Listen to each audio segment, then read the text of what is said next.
تو اپنی خودی اگر نہ کھوتا، زناری برگساں نہ ہوتا۔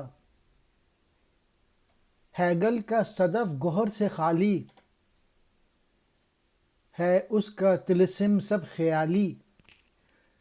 جب انسان اپنی صلاحیتوں کو کھو بیٹھتا ہے، اپنی خودی کو بھول جاتا ہے، تو پھر وہ برگساں جیسے فلاسفر سے متاثر ہو جاتا ہے۔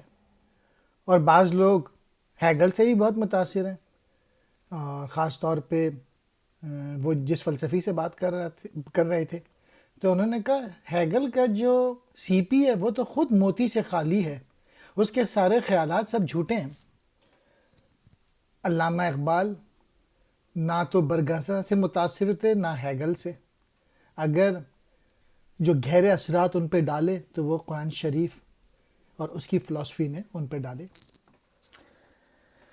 برگساں یہ فرانسیسی فلاسفر تھا جو کہ عقل کے مقابلے میں وجدان کا تو قائل تھا، لیکن خدا اور اس کے رسول کا قائل نہ تھا۔ اور ہیگل جو تھا وہ جرمن فلسفی تھا۔ صدف سیب کو کہتے ہیں۔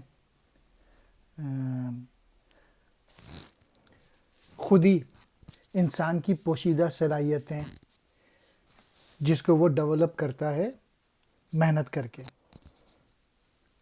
زناری یعنی ہندو کافر، گوہر موتی کو کہتے ہیں۔